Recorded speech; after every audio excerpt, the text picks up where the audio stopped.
Selamat pagi anak-anak hebat. Apa kabarnya hari ini? Semoga semuanya dalam keadaan sehat ya. Nah, hari ini kita akan belajar dari rumah dan kalian akan belajar bersama Ibu Monalisa. Semangat belajar semuanya. Hari ini kita akan belajar tema 1, indahnya kebersamaan, subtema 1, keberagaman budaya bangsaku, pembelajaran 1.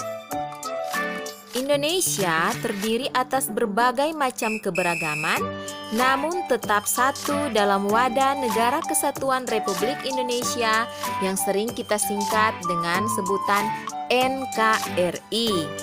Keberagaman tersebut merupakan anugerah dari Tuhan Yang Maha Esa yang harus kita syukuri. Nah, tahukah kalian bahwa Indonesia terdiri atas banyak pulau, suku bangsa, tarian, rumah adat, serta agama? Nah, ayo kita cari tahu lebih jauh tentang keberagaman itu. Kita akan membaca bersama teks bacaan berjudul Pawai Budaya.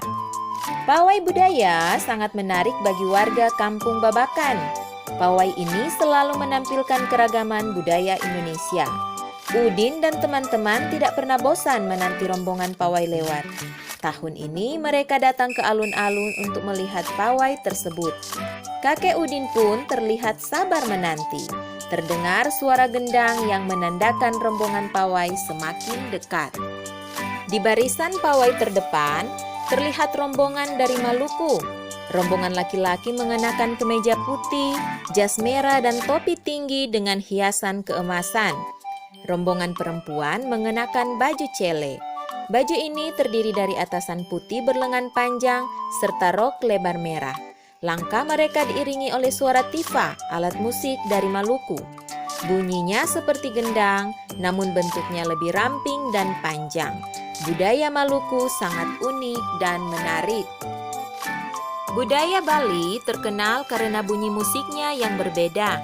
Rombongan dari Bali membunyikan alat musik daerahnya, cengceng namanya. Alat ini berbentuk seperti dua keping simbal yang terbuat dari logam. Nyaring bunyinya ketika kedua keping ini dipadukan. Rombongan dari Bali diikuti oleh rombongan dari Toraja.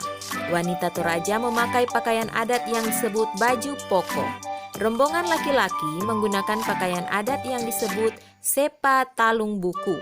Rombongan Toraja membunyikan alat musik khas mereka, Pak Pongpang namanya. Alat musik ini berupa suling bambu besar yang bentuknya seperti angklung. Unik bentuknya, unik pula bunyinya. Budaya Toraja sangat menarik untuk dipelajari. Udin dan teman-teman senang melihat pawai budaya. Selalu ada hal baru yang mereka perhatikan setiap tahun. Pakaian adat dari berbagai suku di Indonesia selalu menyenangkan untuk diamati. Benar kata Ibu Udin, kebudayaan Indonesia memang sangat beragam, kaya, dan mengagumkan.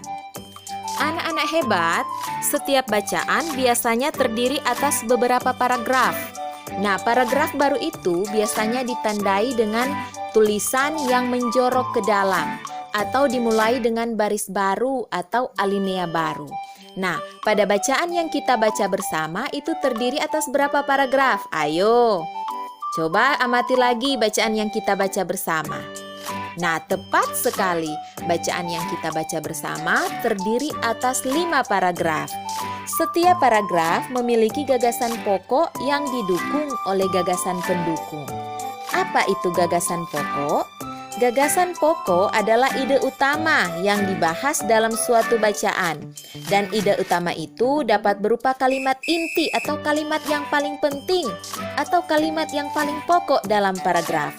Sedangkan gagasan pendukung adalah uraian atau tambahan informasi untuk mempertegas atau memperkuat gagasan pokok. Nah, Ibu akan memberikan contoh bagaimana kita menentukan gagasan pokok dan gagasan pendukung pada sebuah paragraf. Kita ambil contoh di paragraf kedua. Pada paragraf kedua terdapat 7 kalimat. Mengapa Ibu katakan ada 7 kalimat? Ingat, kalimat adalah kumpulan beberapa kata yang membentuk satu kesatuan dan selalu diakhiri dengan tanda titik. Coba kalian hitung ada berapa banyak tanda titik pada bacaan paragraf kedua. Ya, tepat sekali ada 7 tanda titik. Itu berarti ada 7 kalimat pada paragraf kedua. Nah, di antara 7 kalimat tersebut, manakah yang menjadi gagasan pokoknya? Nah, yang menjadi gagasan pokoknya ternyata ada pada kalimat pertama. Di barisan pawai terdepan terlihat rombongan dari Maluku. Mengapa kalimat pertama ini menjadi gagasan pokok atau menjadi kalimat inti pada paragraf kedua? Karena pada kalimat pertama inilah yang menerangkan tentang keseluruhan rombongan Maluku. Itu yang paling penting.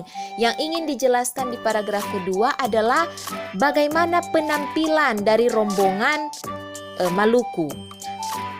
Kalimat kedua sampai kalimat ketujuh itu hanya memperkuat keterangan dari gagasan pokok, yang mana di kalimat kedua menjelaskan rombongan laki-laki pakaiannya apa, rombongan perempuan pakaiannya apa. Di kalimat ketiga, kalimat keempat baju atasannya seperti apa, kalimat kelima alat musiknya apa, keenam bunyinya seperti apa. Nah, jadi yang paling penting di gagasan yang menjadi gagasan pokok di paragraf pertama terdapat pada kalimat pertama. Nah, ketika kita sudah mendapatkan mana yang menjadi gagasan pokok atau kalimat utama dalam sebuah paragraf, maka kalimat yang lain otomatis tinggal menjadi gagasan pendukung pada paragraf. Tetapi harus kalian pahami juga bahwa tidak selamanya gagasan pokok itu terdapat pada kalimat paling pertama sebuah paragraf. Terkadang gagasan pokok itu bisa juga terdapat di paling akhir, kalimat terakhir dalam sebuah paragraf. Bisa juga di tengah-tengah kalimat yang terdapat di tengah-tengah paragraf. Bahkan bisa kalimat pertama dan kalimat terakhir dalam sebuah paragraf. Selain kaya akan budaya, tarian, dan makanan khas daerah, Indonesia juga kaya akan berbagai jenis alat musik. Ada macam contoh alat musik yang dimiliki oleh berbagai suku di Indonesia. Cara memainkannya pun berbeda-beda. Ada kecapi yang berasal dari Jawa Barat, dimainkan dengan cara dipetik. Ada angklung yang berasal dari Jawa Barat, yang dimainkan dengan cara digoyangkan. Ada saluang yang berasal dari Sumatera Barat, dimainkan dengan cara ditiup. Kendang yang berasal dari Jawa Barat dan tifa dari Papua dimainkan dengan cara dipukul.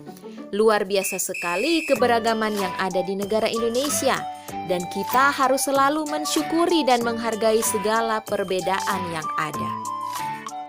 Sebagai anak Indonesia, kita semua harus merasa bangga terhadap keberagaman yang ada. Menghargai setiap perbedaan merupakan wujud dari semangat persatuan dan kesatuan. Ingat bahwa perbedaan itu indah. Kita berbeda untuk saling melengkapi. Itulah sebabnya negara kita memiliki semboyan Bhinneka Tunggal Ika, yang artinya berbeda-beda tetapi tetap satu jua. Artinya sekalipun kita berbeda agama, berbeda budaya, berbeda tradisi, tetapi kita dipersatukan sebagai anak-anak bangsa Indonesia. Anak-anak hebat, tadi kita sudah membahas tentang berbagai macam alat musik. Nah, bagaimana cara kita bisa menikmati alunan indah yang keluar dari alat-alat musik tersebut? Nah, kita bersyukur karena Tuhan Yang Maha Esa telah menganugerahkan kita indera pendengar, yaitu telinga. Nah, melalui indera ini kita dapat mendengar dan menikmati hasil karya seni budaya yang beragam. Ayo kita cari tahu lebih lanjut tentang hal tersebut. Seperti bagaimana cara menghasilkan bunyi yang lebih keras atau lebih pelan? Segala macam bentuk bunyi berasal dari benda yang bergetar. Getaran dari suatu benda akan mengakibatkan udara di sekitarnya bergetar.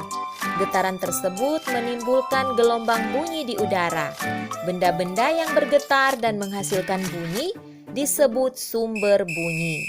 Bunyi dapat merambat melalui benda padat seperti benda-benda keras, ya. Kemudian bisa juga merambat melalui benda cair. Dan bunyi juga bisa merambat melalui benda gas. Akan tetapi, bunyi tidak dapat merambat pada ruang hampa udara. Anak-anak hebat, sampai di sini dulu pembahasan tentang materi kita. Kita akan melanjutkan materi di pembelajaran-pembelajaran yang selanjutnya. Ingat, jaga kesehatan, tetap semangat, tunjukkan konsistensi kalian dalam belajar. Dan terus kembangkan potensi diri tanpa batas karena kalian adalah generasi emas, kalian adalah anak-anak hebat.